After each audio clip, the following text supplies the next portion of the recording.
You cannot have the best of both worlds. Ladies and gentlemen, in parallel to these negotiations, both the UK and the EU have a legal commitment to implement the withdrawal agreement. Here, citizens' rights are a priority for both sides and since the very beginning. The UK tells us it has some concerns about the treatment of British nationals in the EU. We have yesterday received a letter from Michael Gove. I want to tell you that the Commission is very, very attentive to this issue, and we have just published guidelines to support all 27 member states to live up to their commitments of the withdrawal agreement. But at the same time, we will also be watching closely to make sure that EU citizens residing in the UK do not face unfair treatment or any kind of discrimination. And the European Parliament is particularly attentive to this. Similarly, we have both committed to correctly implement the protocol on Ireland and Northern Ireland. The UK has not yet laid out its approach for fulfilling its obligation under the protocol. I would like to recall that the solution we agreed with the UK ensures continued peace and stability on the island of Ireland and uphold the Good Friday Belfast Agreement in all its dimensions.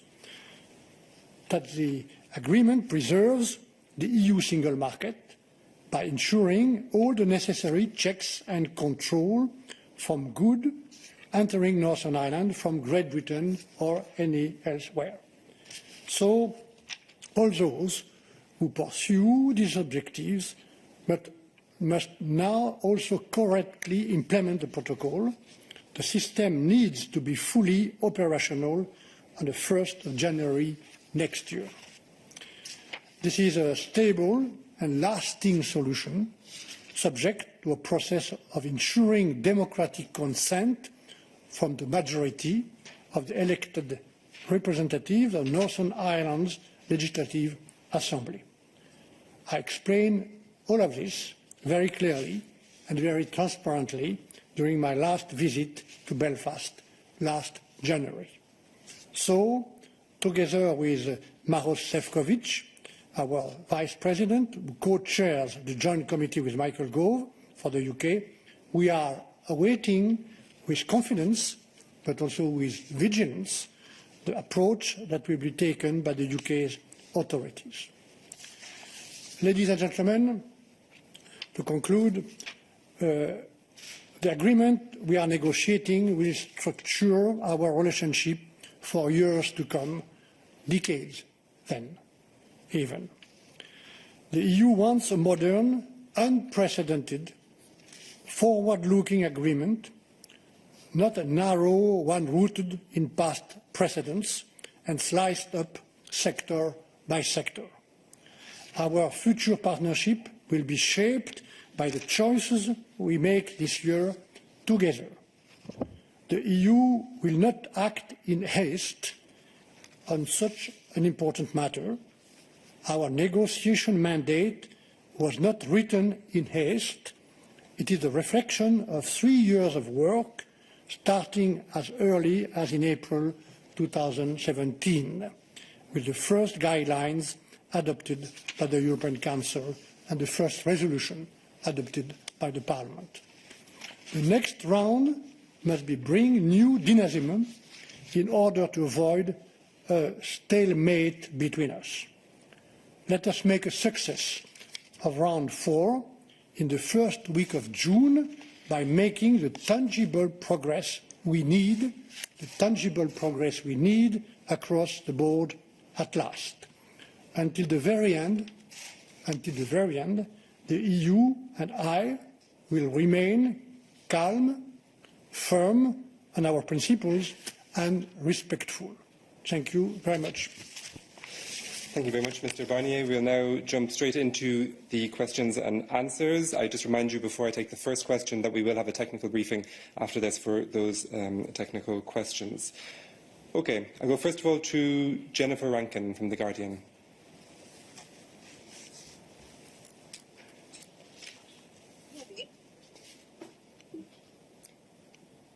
Jennifer, you have the floor.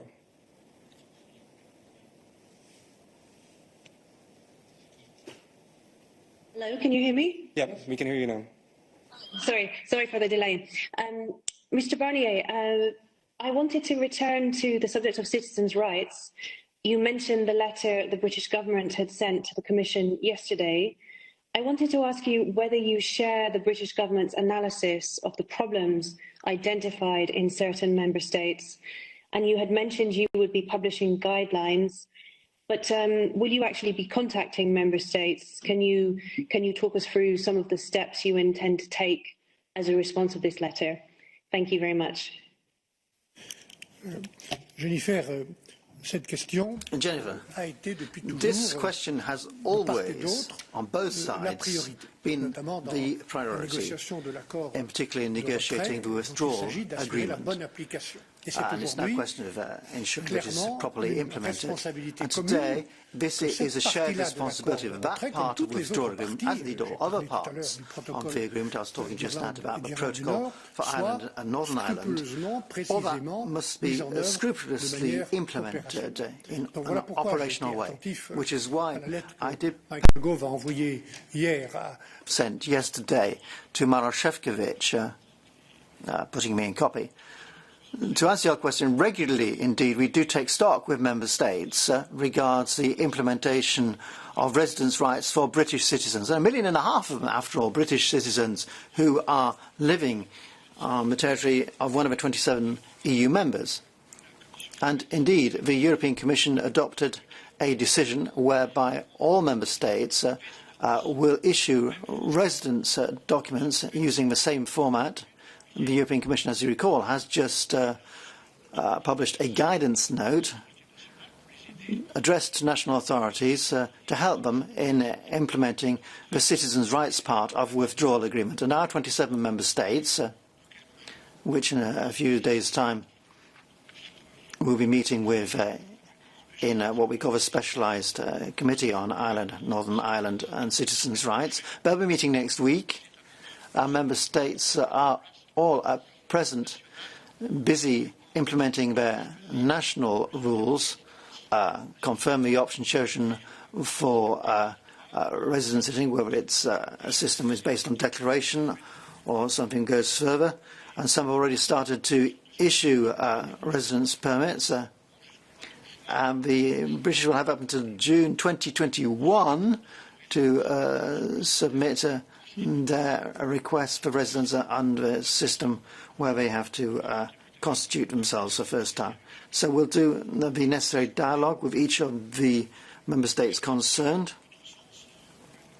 in the same way as we and the European Parliament and member states will remain extremely vigilant to be sure that it's true the other way around, that the 3.5 million European citizens in the UK will benefit from the residence rights and social rights as set out in the withdrawal treaty, in particular as part of the measures being taken today in order to tackle the COVID crisis. It is our wish that all European citizens should be treated in a fair way and that none of them should be discriminated against. And we're also being very attentive to make sure that European citizens' rights be protected in the UK, as the UK is keen that British citizens be protected here.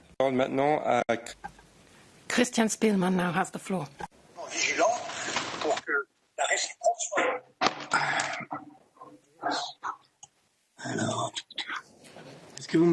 Oui, trop bien.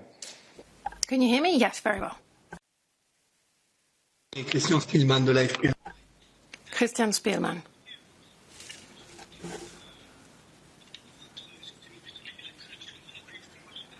Sorry, it says the speaker. I've got the interpretation in my ear. It's a bit difficult. So I listen to what you have to say, and I hear that disappointment. I think that it takes two to tango, but I'm not sure that you've found a partner yet. So you've been treading water for weeks. Perhaps the fact that you're doing this by video conference with the British doesn't allow you really to make progress. And then my second question, fisheries. Now, I think you gave a deadline, which was the end of June. So if there's no agreement in sight, you decide whether it was worth pursuing or not. So I just wanted to know whether that's still your thinking, that deadline. And then my third concern, I get the feeling that by the time we get to the final straight, the last 6 months of the year, the risk is that it'll be some strange sort of agreement based on the concerns raised by the various member states. Would it be this kind of agreement?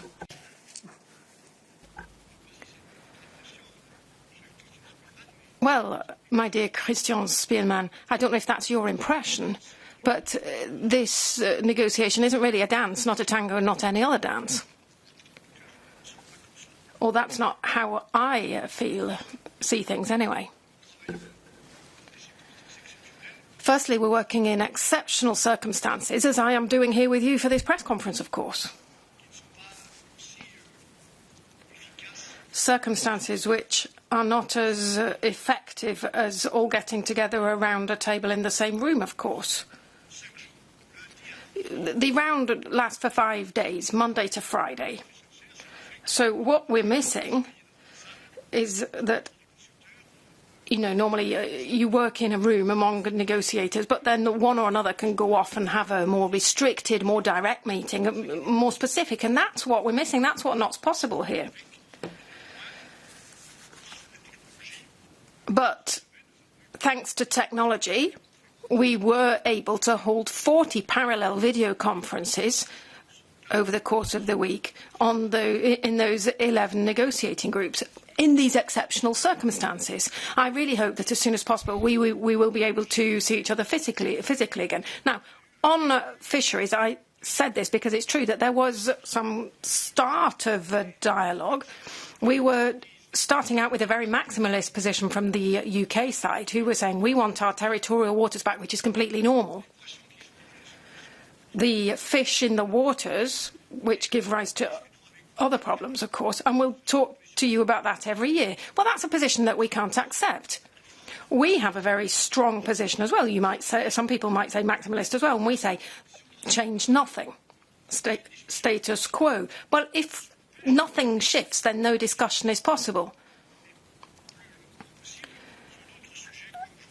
And without the fisheries, then no lengthy discussions are possible on any other subject, on the level playing field and trade, for example. So together with David Frost, we agreed that we would discuss between these two positions of principle to try to find parameters for discussion. And there are parameters. The fisheries negotiators have done a lot of work, and we are happy to work on those with the British. Now, it's zonal attachment, which is the only criterion which the UK is putting up. Now, for us, that might be one element, but certainly not the only one. There are historic rights, which sometimes date back centuries. There are the economic interests of the local fishing communities on both sides. There's research, there's technology, trade, of course. There's the respect of UN laws and rules on sustainable management of resources and so on. All of that has to be discussed. And discussed species by species. And let me remind you that there are about 100 fish species which we both fish in each other's waters. So, in terms of substance on that subject, I think that it will be confirmed. I hope that it will be confirmed at the next round that we'll be able to discuss things in detail on the basis of those parameters.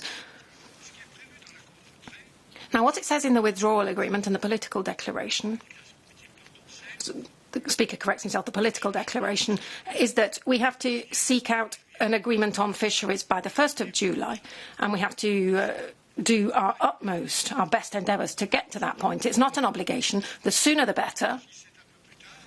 If it's a bit later, as part of a global agreement, because the subjects are linked, then it's still doable for the fishing communities on both sides. But we've still got a lot of work ahead of us.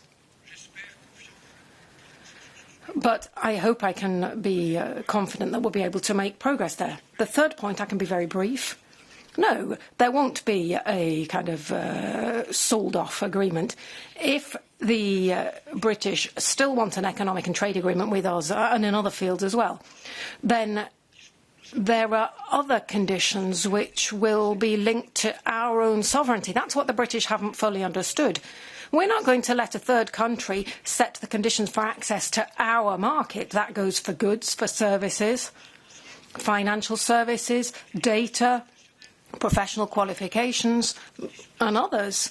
These conditions for access to our market of 450 million consumers and citizens and 22 million businesses, these access conditions will be established by the European Union on a sovereign basis, just as the UK has the same capacity to do that, to set access conditions for access to their own market. The issue is, what do we do with our respective sovereignties? How do we put them together whilst each side remains sovereign? We've got these two markets which are not equal, but we need to find the best sustainable solution possible. We won't be coming up with any compromise which will compromise the integrity of the single market and the interests of the 27 member states of the European Union. Jadler, from the BBC.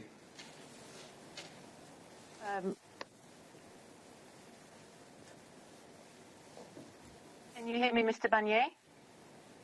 It's okay. You can hear me? Fantastic.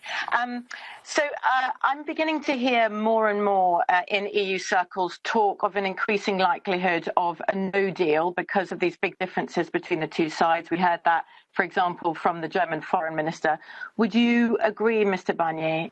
And if you are worried about an increasing likelihood of a no deal, are you talking to the member states in concrete terms about what compromises they will be willing to make, as well as asking them from the UK side? And secondly, on financial services, the Commission said that it would come to a unilateral assessment of whether to award equivalents to the UK by next month. Is that still the concrete timetable? Thank you. Alors, j'ai dit tout à l'heure dans la In the closing meeting with David Frost and all of the UK negotiators, I said that the round that we've just had was disappointing, very disappointing. I hope that the next round in June and then the next one in July will be positive, and I hope that that'll show the direction of travel. It's these two rounds ahead of us which will establish the direction, and that direction can either lead us to a failure of the negotiations, no deal, so a disordered economic Brexit, which I hope we don't have, or by the end of October, beginning of November, it could lead us to a deal, so an orderly economic Brexit, which is what I hope for. But we are prepared for all options. But I have to say, I'm not optimistic. I'm still determined, but I'm not optimistic, given the incomprehension on the British side of the conditions for access to our market and their desire, which I think is simply not realistic, to have all of the benefits, all of the advantages of the customs union and the single market without being restricted by the rules which are respected by the member states of the union. So that's why I've invited the UK to change tactic, to change strategy, if they really do want to strike an agreement with us. We won't make an agreement at any price. We will never make an agreement to the detriment of the single market and the customs union and our autonomous decision-making process, because we don't want to sacrifice the future. And in that future, our single market is our big plus point, and we won't sacrifice it for the sake of these negotiations. I remain persuaded that an agreement is possible. We're ready for a no deal. We're going to be stepping up preparation, Katya, not just for the risk of no deal, but also for our side, I don't know what the British are doing, to prepare our stakeholders, our consumers, for the changes which are going to be coming about anyway. To be quite frank, I feel that the consequences of Brexit have been and still are underestimated. And sometimes they're just not taken on board by the UK, the consequences of their own decision. But there are automatic consequences, checks on products at all of the borders of the single market, like checks on the British border. That's a change. And it's inevitable. It's a consequence of Brexit, like the fact that there will no longer be joint certification and so on. Lots of changes. So for the moment, I'm not optimistic, but I remain determined to work to achieve an agreement, but we'll see what its dimensions will be. And now on financial services, well, I think that this has been extremely clear from the outset. We are autonomous, and we will remain so fully in the assessment process which you mentioned, and also the decision to grant equivalence to British financial institutions. That's exactly how we proceeded. You know, as the former Commissioner for the Internal Market, I remember very clearly we proceeded just like this with the United States. We granted equivalence in some cases, and we did the same with Japan. These are equivalency decisions which are taken unilaterally by the two parties, and the UK will do the same with our own financial institutions. And there's no question, nor will there ever be, of there being some form of co-management with the British and with others in this process, which is a European process, granting equivalence for financial institutions to grant or to withdraw. And it's exactly the same for another very important field, the adequacy decisions for data, which are important for our citizens and for the economy. So DG FISMA is working at this very seriously. They are putting questions to the UK authorities and waiting for answers to carry out that assessment. And that's done according to the timetable which was established. You mentioned June. It might be a bit later, I don't know. But in any case, the work will be done over the summer. And only after that will the equivalency decisions be taken as part of the general framework of our relationship. We only have a short amount of time left, so I'll try to go through the questions as quickly as possible. Joe Barnes, you have the floor. Thank you, Dan. And thank you, Mr. Barnier. Okay. After the previous rounds of negotiations, the UK has said it's not kind of prepared to consider having the fisheries agreement in the overarching legal structure. And say the UK has said now, and he's told you this week, that it will be willing to release its legal texts and draft proposals to member states. How useful do you see this being? Would you consider going back to the member states and potentially asking them to reconsider their mandate on fisheries? If not, is it actually worth these talks continuing any further? It seems that we've reached kind of a complete deadlock and a complete impasse. Are the talks actually at risk of complete collapse, but the UK and EU just haven't come to terms with that yet? Thank you.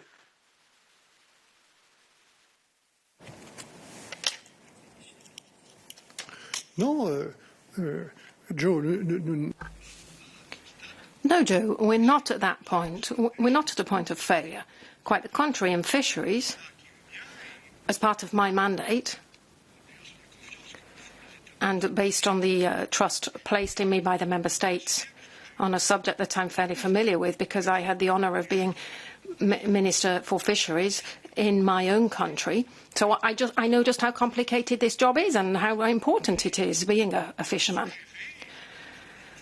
So I suggested, and I think that David Frost agreed and he understood this, that we should be able to move away from these two respective very maximalist positions in order to work on all sorts of parameters between these two maximalist positions.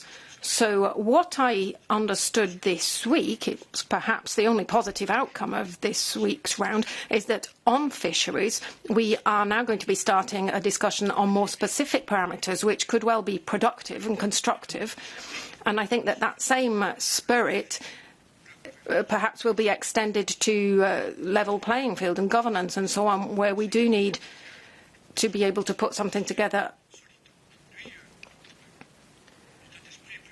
So I think that the spirit, really, there's this will to move in a constructive way, look at the quotas species by species and look at all of these parameters, not just those which are important to the UK and their fondness for zonal attachment.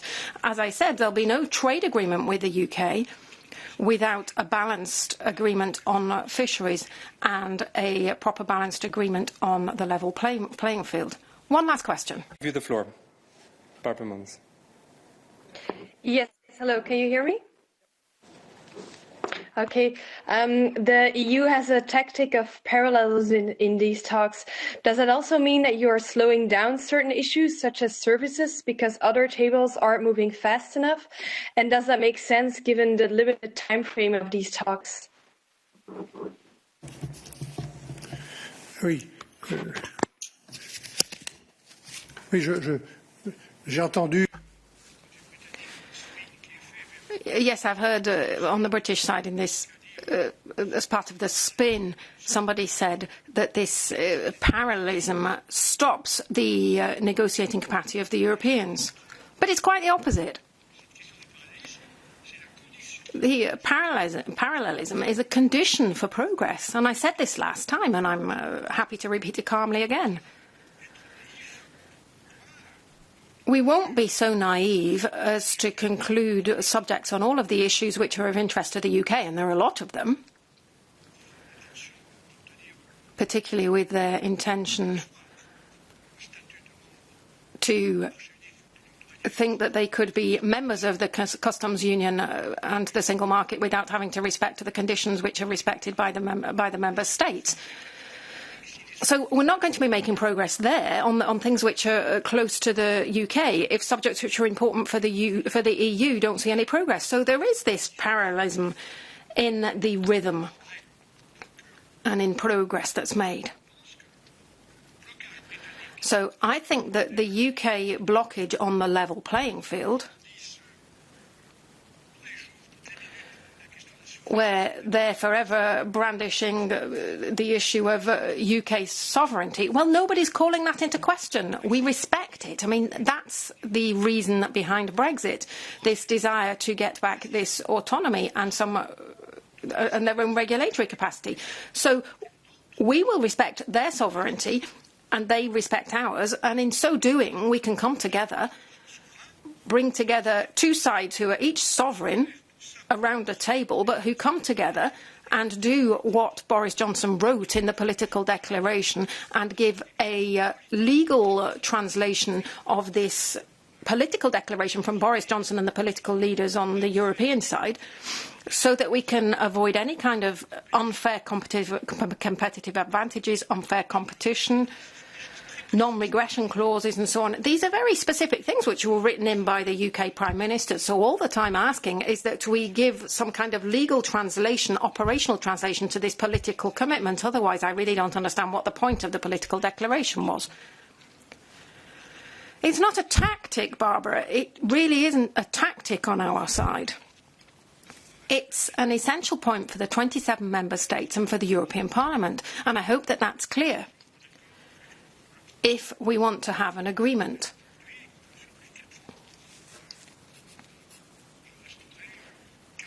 So I have been doing this for 4 years now, and I will remain today to try to be calm, protecting the EU interests, but at the same time very respectful of the UK, this wonderful country which I so much admire. Conference today. Apologies for not getting around to everybody. Our technical briefing will now begin in a couple of minutes. Thank you very much.